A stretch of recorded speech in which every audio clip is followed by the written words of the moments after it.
அந்த முதல் மகள் இருக்கிறாள் இல்லையா, லாவண்யா அப்படின்னு, அந்த பொண்ணுக்கு ஒரு 2.5 லட்சம் ரூபாயில் நிலத்தை பட்டா கொடுப்பதற்கான ஆணையை கொடுக்கிறார் நம்முடைய மாண்புமிகு முதல்வர். அதுக்கப்புறம் 3.5 லட்சம் ரூபாய் மதிப்பில் கலைஞர் கனவு இல்லம் திட்டத்தில் ஒரு வீட்டை ஒதுக்கி கொடுப்பதற்காக அதற்கான ஆணையை பிறப்பிக்கிறார். அதற்கப்புறம் மிக முக்கியமாக செய்தது, சங்கராபுரம் ஊராட்சி ஒன்றியத்தில் கணினி உதவியாளராக அந்த லாவண்யாவுக்கு வேலை வாய்ப்பையும் உருவாக்கி கொடுக்கிறார்.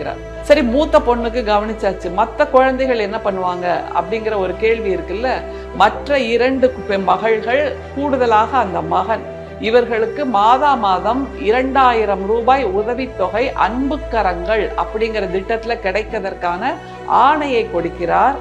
அதை தவிர ஒரு மகள் ரீனா என்கின்ற அந்த ஒரு மகளுக்கு அழகு கலை பயிற்சி பெறுவதற்காக 6000 ரூபாய் உதவித்தொகை பெறுகின்ற ஆணையையும் பிறப்பிக்கிறார்.